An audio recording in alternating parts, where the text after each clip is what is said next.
মুহররম,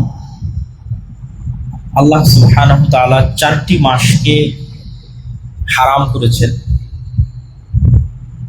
এবং পবিত্র কোরআনে আয়াত অবতীর্ণ করে সেটা স্পষ্ট করেছেন।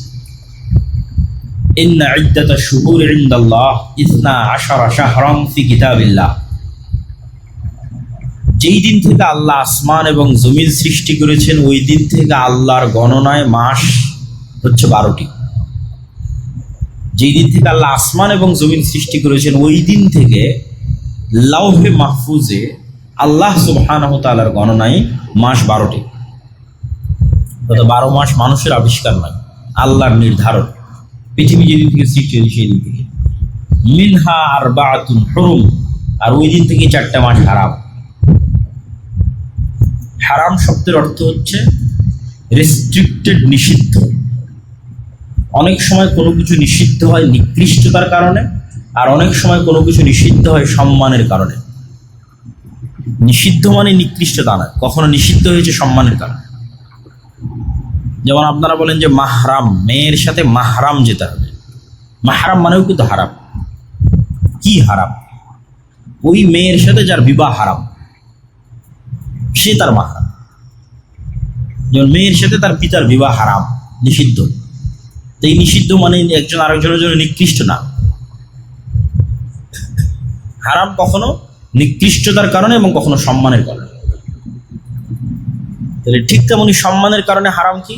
প্রাইম মিনিস্টার যে এরিয়ায় আছে, সংসদ ভবন যে এরিয়া আছে, রেস্ট্রিক্টেড এরিয়া। ক্যান্টনমেন্ট যে এরিয়া আছে, নিকৃষ্ট হওয়ার কারণে রেস্ট্রিক্টেড না, অনেক দামি হওয়ার কারণে রেস্ট্রিক্টেড। অনেক দামি ভিআইপি পার্সনরা সেখানে আছে, রাষ্ট্রের গুরুত্বপূর্ণ দামি জিনিস রেস্ট্রিক্টেড, নিষিদ্ধ। তো এইরকমই আল্লাহ সুবহানাহু ওয়া তাআলার বিধানে কিছু শহর হারাম, কিছু এলাকা হারাম, কিছু মাস হারাম।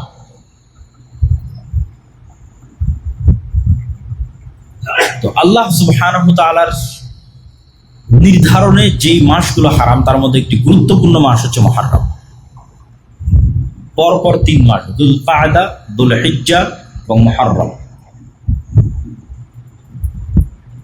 তো এই হারাম মাসগুলোর সম্মান হচ্ছে হারাম মাসে যুদ্ধ বিগ্রহ নিষিদ্ধ।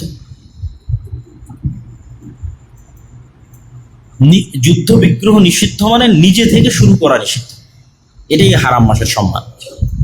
যে কোনো মুসলিম শাসক, কোনো মুসলিম খলিফা এই 4 মাসে নিজে থেকে যুদ্ধ স্টার্ট করতে পারবে না, বরং তার কোনো যুদ্ধ বন্ধ করার ক্ষমতা থাকলে বন্ধ করবে এই 4 মাসে। আর যদি যুদ্ধ চাপিয়ে দেওয়া হয় তথা আমার উপর কেউ হামলা করতেছে, তখন তার কিছু করার নেই। তখন আল্লাহ অনুমতি দিয়েছে যে ঠিক আছে, যতটুকু তোমাদের উপর জুলুম হচ্ছে তোমরা ততটুকু জুলুমের প্রতিবাদ করো। কিন্তু নিজে থেকে হারাম মাসে যুদ্ধ শুরু করা যাবে, মারামারি, গন্ডগোল, ফাটাফাটি শুরু করা যাবে। শান্তি বিরাজ রাখতে হবে। এবং এই বিধান মক্কার মুহাম্মদ সাল্লাল্লাহু আলাইহি ওয়াসাল্লাম আসার পূর্বের কাফেররা অনুসরণ করত। কাফের মুশরিকদের কাছে হারাম মাসের গুরুত্ব ছিল। আর হারাম এরিয়া হচ্ছে মক্কা এবং মদিনা। মক্কাকে হারাম করেছে ইব্রাহিম আলাইহিস সালাম, মদিনাকে হারাম করেছে মুহাম্মদ সাল্লাল্লাহু আলাইহি ওয়াসাল্লাম। তো মুহররম মাসের 10 তারিখ, আশুরা মানে দশম, 10th। আরবিতে 10-এর আরবি হচ্ছে আশারা, 10। ওইটাকে যখন দশম যুক্ত করা হয়েছে তখন আরবিতে হচ্ছে আশুরা, দশম দিন। 10 থেকে দশম, তাহলে আশারা থেকে আশুরা, 10 থেকে দশম। মুহররম মাসের দশম দিন। তো মুহররম মাসের দশম দিনের কি গুরুত্ব? এমনি অসংখ্য জয়ীফ হাদিস আছে, জাল হাদিস আছে যে সব কিছুই মুহররম মাসের 10 তারিখ।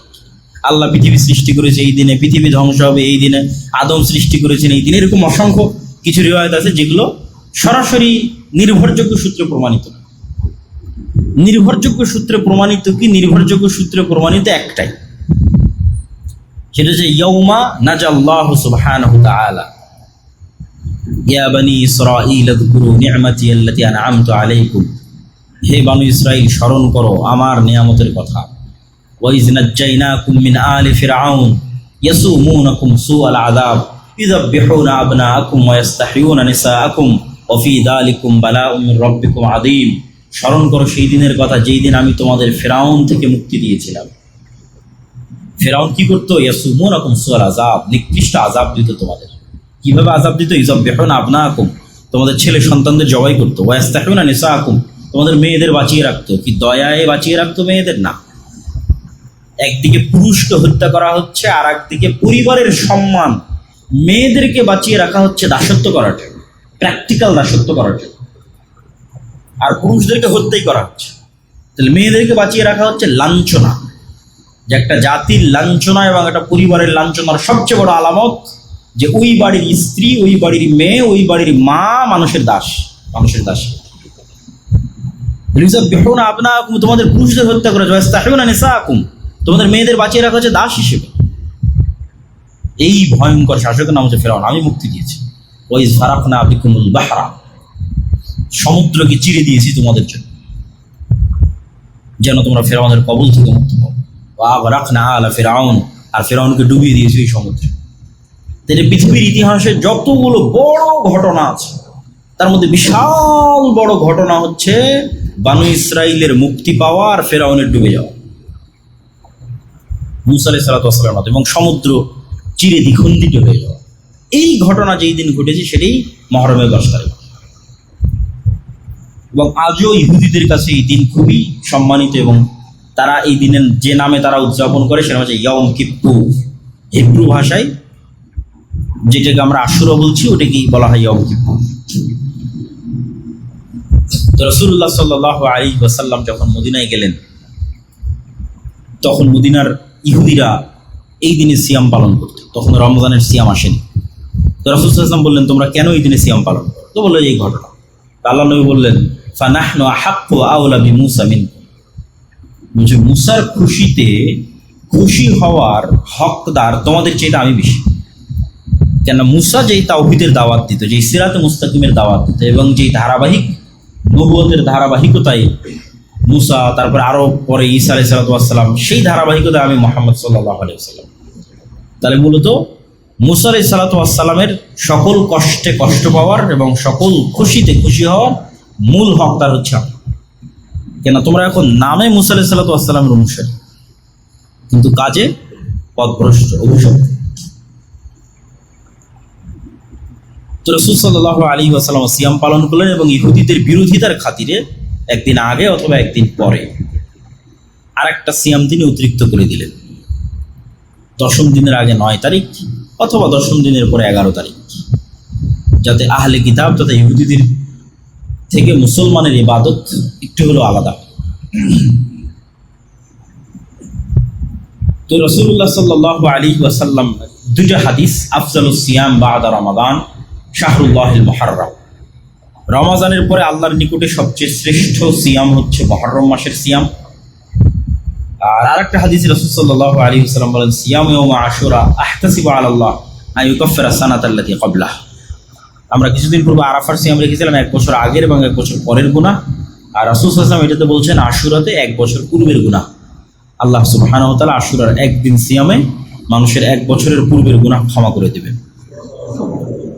কিন্তু দুঃখের বিষয় হচ্ছে এই আশুরাকে নিয়ে আমাদের সমাজে অনেক আকীদাগত বিভ্রান্তি আছে, আর এই বিভ্রান্তির একটা ঘটনাও আছে কাকতালীয়। সেটি হচ্ছে হুসাইন রাদিয়াল্লাহু তাআলা আনহুর মৃত্যু। হাসান এবং হুসাইন রাদিয়াল্লাহু তাআলা আনহুমার প্রতি ভালোবাসা ঈমানের অঙ্গ, আলী রাদিয়াল্লাহু তাআলা আনহুর প্রতি ভালোবাসা ঈমানের অঙ্গ, সকল সাহাবীদের প্রতি ভালোবাসা ঈমানের অঙ্গ।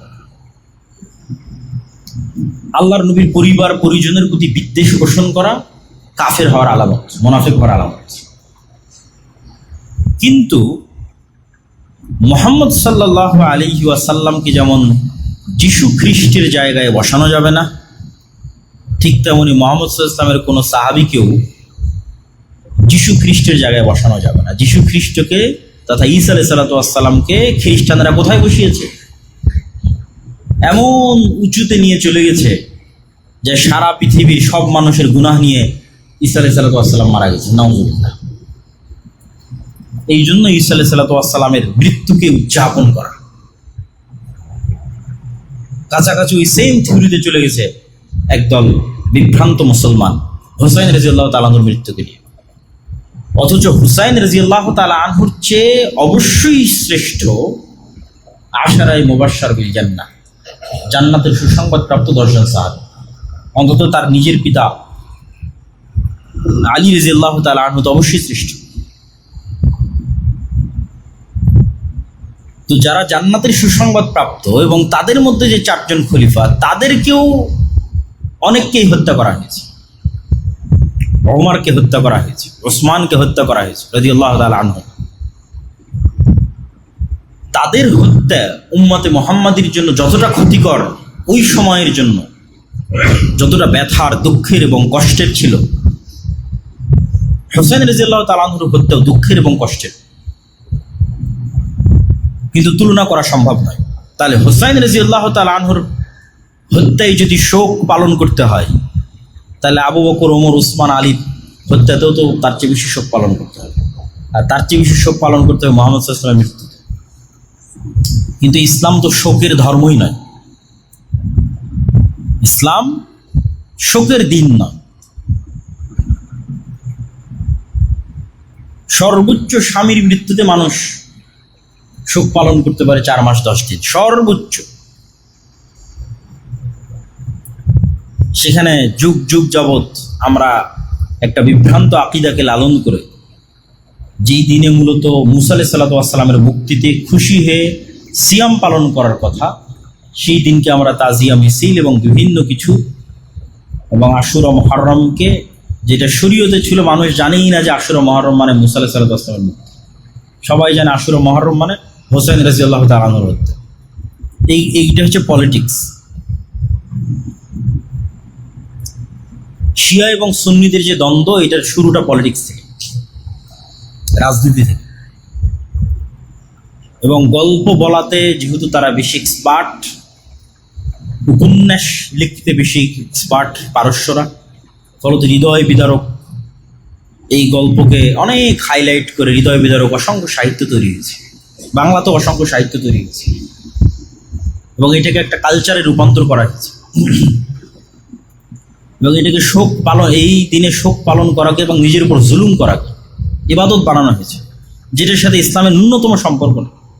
মানুষ নিজের গায়ে আঘাত করবে ছুরি দিয়ে, হাজার হাজার মানুষ রক্তাক্ত করবে নিজের মাথাকে, কষ্ট দিবে নিজেকে, এর সাথে ইসলামের ন্যূনতম সম্পর্ক। এগুলো সম্পূর্ণরূপে হারাম। মানুষ নিজেকে কখনোই কষ্ট দিতে পারে না, ইসলামে নিষিদ্ধ। লা তুলকু আইদিকুম, তোমরা নিজেদেরকে তাহলুকা, স্বেচ্ছায় ধ্বংসের দিকে নিক্ষেপ করিও, আল্লাহর আদেশ। এবং আত্মহত্যা ইসলামে হারাম। এগুলো কাছাকাছি আত্মহত্যার মতো প্রবণতা। তো এই ধরনের বিভ্রান্ত এবং ভ্রান্ত আকীদা থেকে বের হয়ে এসে আমাদের আশুরা মুহররমের সঠিক আকীদা এবং সঠিক বিশ্বাস লালন করতে হবে। হ্যাঁ, হুসাইন রাদিয়াল্লাহু তাআলা আনহু যেমন আলে বাইতের অংশ, আয়েশা রাদিয়াল্লাহু তাআলা আনহাও আলে বাইতের অংশ। আলী ইবনে আবি তালিব রাদিয়াল্লাহু তাআলা আনহু রাসূল সাল্লাল্লাহু আলাইহি ওয়াসাল্লামের এক চাচা, আবু তালেবের সন্তান। তো রাসূল সাল্লাল্লাহু আলাইহি ওয়াসাল্লামের তো আরও চাচা আছে, আব্বাস ইবনে আব্দুল মুত্তালিব, হামজা ইবনে আব্দুল মুত্তালিব, তাদের সন্তানেরা কই? তাদের সন্তানেরও আলে বাইতের অংশ। আব্দুল্লাহ ইবনে আব্বাস এবং তাদের পরিবার আলে বাইতের অংশ। তাহলে শুধু একজনকে যদি আমি সম্পূর্ণরূপে আলাদা করে নিই, আলী রাদিয়াল্লাহু তাআলা রাসূল সাল্লাল্লাহু আলাইহি ওয়াসাল্লামের মাত্র এক মেয়েকে বিবাহ করেছে, আর ওসমান রাদিয়াল্লাহু আনহু 2 মেয়েকে বিয়ে করেছে। তো রাসূল সাল্লাল্লাহু আলাইহি ওয়াসাল্লামের 2 মেয়েকে বিয়ে করার পর ওসমান রাদিয়াল্লাহু আনহু হয়ে গেল আমার কাছে ঘৃণার পাত্র। আর এক মেয়েকে বিবাহ করার কারণে আমি তাকে হাইলাইট করে উপরে নিয়ে যেতে যেতে যেতে যেতে কেউ কেউ ইলাহ, আল্লাহ বানিয়ে ফেলেছে আলী রাদিয়াল্লাহু তাআলা। নাউযুবিল্লাহ। তাহলে এই তুলনাগুলো থেকেই তো বোঝা যায় যে এটার মধ্যে কোথাও না কোথাও গ্যাপ আছে, ভুল ত্রুটি আছে। যদি আল্লাহ নবীর পরিবারের প্রতি ভালোবাসা হয়, তাহলে যিনি আল্লাহ নবীর 2 মেয়েকে বিয়ে করেছে ওসমান রাদিয়াল্লাহু তাআলা, উনি তো বেশি ভালোবাসার পাত্র। যদি আল্লাহ নবীর মেয়ের জামাই হিসেবে বেশি ভালোবাসার পাত্র, তাহলে এই জন্য জিনিসগুলো আসলে লজিক্যালি টিকে না, বরং এগুলো প্রত্যেকটাই মূলত পলিটিক্স। হ্যাঁ, এটা ঠিক যে যেই মুহূর্তে হুসাইন রাদিয়াল্লাহু তাআলা আনহুকে হত্যা করা হচ্ছে, ওই মুহূর্তের শাসক ইয়াজিদ, কিন্তু উমাইয়াদের দারুল খেলাফা হচ্ছে দামেস্ক। আর নিহত হচ্ছেন হুসাইন রাদিয়াল্লাহু তাআলা আনহু ইরাকে। ইরাক থেকে সিরিয়ার দূরত্ব ভালোই, এবং মধ্যে মরুভূমি থাকায় যাওয়ার রাস্তা অনেক ক্রিটিক্যাল। ফোরাত নদীর তীর ধরে ঘুরে যেতাম। ইব্রাহিম আলাইহিসসালাম যখন ইরাক থেকে সিরিয়াতে হিজরত করেছিলেন তখনও ওনাকে এইভাবে ঘুরে আসতে হয়েছে। তো শাসক আছে দামেস্কে, সরাসরি তার পক্ষ থেকে হত্যার আদেশের প্রমাণ ইতিহাসে পাওয়া যায় না। বায়াত যেন না নিতে পারে, আত্মসমর্পণ যেন করে, আমার হাতে এসে যেন বায়াত নাই, এই রকমের আদেশ আছে। কিন্তু মূল কালপ্রিট এখানে হচ্ছে কুফার মানুষেরা, যারা মুনাফিকি করেছে, যারা তাকে অনেক উৎসাহ দিয়ে মদিনা থেকে নিয়ে গেছে, আসেন আমরা আপনার পাশে থাকবো, অমুক করবো তুমুক করবো, কিন্তু যাওয়ার পর আর পাশে নাই। তো মূল কালপ্রিট হচ্ছে আহলে কুফা, কুফার তৎকালীন যারা মানুষ, যারা তাকে দাওয়াত দিয়ে উস্কিয়ে মদিনা থেকে বের করে নিয়ে এসেছে কুফায়, কিন্তু যখন কুফায় এসেছে তখন আর সাথ দেয়। ঘটনা অত্যন্ত হৃদয় বিদারক। অবশ্যই ইয়াজিদ ইবনে মুআবিয়াকে এতটুকুর জন্য দায় দেওয়াই যায় যে সে হত্যাকারীর কোনো বিচার করেছিল কিনা, এই প্রশ্ন অবশ্যই উত্থাপন করা যায়। এই জন্য আহলুস সুন্নাত ওয়াল জামাতের পক্ষ থেকে শাইখুল ইসলাম ইবনে তাইমিয়া বলেছেন, ইয়াজিদ ইবনে মুআবিয়া না প্রশংসার যোগ্য না নিন্দারও যোগ্য। নিন্দা করেও আমরা গুনাহের ভাগিদার হতে রাজি নই, প্রশংসা করেও কেন সে সাহাবী নয়, আলাদা করে তার প্রতি আমাদের কোনো জিম্মেদারিও নেই। কিন্তু এইটার কারণে তার পিতা মুআবিয়া রাদিয়াল্লাহু তাআলা আনহুকে দায় দেওয়া, তখন তিনি পৃথিবীতে নাই, উনি অনেক আগে পৃথিবী থেকে চলে গেছেন। মুআবিয়া রাদিয়াল্লাহু তাআলা আনহু আর এক সাহাবীর সন্তান, যেটা আবু সুফিয়ান, মুআবিয়া ইবনে আবি সুফিয়ান। আবু সুফিয়ান হচ্ছে আবু জাহালের পরে মক্কার কুরাইশদের নেতা। আবু সুফিয়ান রাদিয়াল্লাহু তাআলা আনহু মক্কা বিজয়ের সময় ইসলাম গ্রহণ করেন।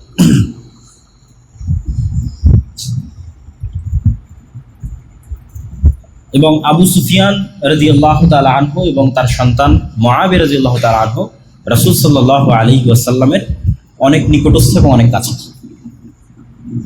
যারাই পূর্বে কাফের থেকে মুসলমান হয়েছে তাদের কারো প্রতি বিদ্বেষ রাখার সুযোগ নাই, তার পূর্বের কাফের অবস্থার কারণে। কি জন্য সুযোগ নাই?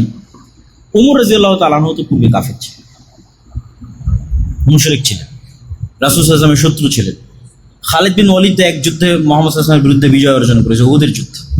পরে খালিদ বিন ওয়ালিদ তো সব যুদ্ধে মুসলমানদের নেতৃত্ব দিয়েছে। আজ যতদূর পর্যন্ত মুসলমানদের সীমানা সবই খালিদ বিন ওয়ালিদের অবদান। তাহলে যেই কারণে আপনি ওমর রাদিয়াল্লাহু তাআলা আনহুকে ঘৃণা করতে পারেন না, খালিদ বিন ওয়ালিদকে পারেন না, ওই কারণে আবু সুফিয়ান এবং মুআবিয়া বিন আবু সুফিয়ানকে পারেন না। বরং ঘৃণা করা তো বহু দূরের কথা, ঘৃণা রাখলে মানুষ কাফের হয়ে যেতে পারে। এই জন্য একটা প্রশ্নের উত্তরে একজন সালাফ বলেছেন যে ওমর ইবনে আব্দুল আজিজ বেশি শ্রেষ্ঠ না মুআবিয়া ইবনে আবি সুফিয়ান বেশি শ্রেষ্ঠ? কেন ওমর ইবনে আব্দুল আজিজের শাসনকালকে মানুষ খোলাফায়ে রাশেদার শাসনকালের সাথে তুলনা করত, অথচ ওমর ইবনে আব্দুল আজিজ সাহাবী নয়, উমাইয়া খেলাফতের একজন শাসক। তখন একজন সালাফি সালিহ উত্তরে বলেছেন যে ওমর ইবনে আব্দুল আজিজের সারা জীবনের আমল আর মুআবিয়া ইবনে আবি সুফিয়ানের একটা সিজদা যারা রাসূল সাল্লাল্লাহু আলাইহি ওয়াসাল্লামের সাথে দিয়েছে, দুটোর তুলনা হবে না। সাহাবীদেরকে ওই সর্বোচ্চ মর্যাদার জায়গাতেই রাখতে হবে। ফলত এই নিকৃষ্ট পলিটিক্সের মধ্যে ঢুকে ঈমান হারানো অত্যন্ত বড় একটি শয়তানের ষড়যন্ত্র। এই ষড়যন্ত্রে আমাদের পা দেওয়া যাবে না।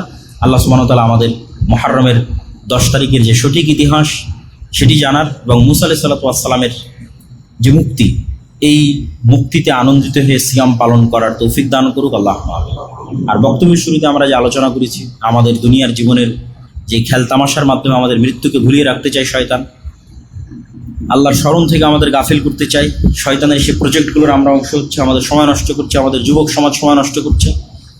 অথচ হিন্দু এবং ইহুদিরা কি করতেছে সেটা থেকে আমরা সম্পূর্ণরূপে গাফেল।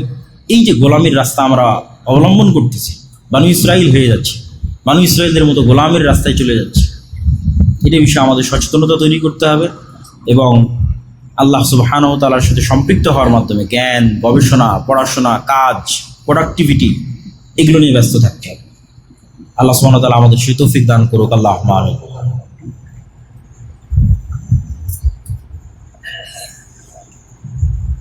আলহামদুলিল্লাহ ওয়াহদা ওয়াসসালাতু ওয়াসসালামু আলা মান লা নাবিয়্যা বা'দা। ইয়া আইয়ুহাল্লাযীনা আমানু সাল্লু আলাইহি ওয়া সাল্লিমু তাসলিমা। আল্লাহুম্মা সাল্লি আলা মুহাম্মাদ ওয়া আলা আলি মুহাম্মাদ কামা সাল্লাইতা আলা ইব্রাহিম وعلى آل إبراهيم إنك حميد مجيد ربنا ظلمنا أنفسنا وإن لم تغفر لنا وترحمنا لنكونن من الخاسرين ربنا ظلمنا أنفسنا وإن لم تغفر لنا وترحمنا لنكونن من الخاسرين ربنا آتنا في الدنيا حسنة وفي الآخرة حسنة وقنا عذاب النار ربنا آتنا في الدنيا حسنة وفي الآخرة حسنة وقنا عذاب النار رب ارحمهما كما ربياني صغيرا رب ارحمهما كما ربياني صغيرا رب ارحمهما كما ربياني صغيرا اللهم انصر المسلمين المؤمنين المظلومين المجاهدين في فلسطين اللهم انصر المؤمنين المسلمين المظلومين المجاهدين في فلسطين اللهم اخذل اليهود والنصارى والكفرة والمشركين اللهم اخذل اليهود والنصارى والكفرة والمشركين اللهم احفظ بلادنا وبلاد سائر المسلمين اللهم احفظ بلادنا وبلاد سائر المسلمين اللهم احفظ بلادنا من كيد الكائدين ومكر الماكرين اللهم اشف مرضانا ومرضى جميع المسلمين اللهم ارحم موتانا وموتى جميع المسلمين سبحان ربك رب العزة عما يصفون وسلام على المرسلين والحمد لله رب العالمين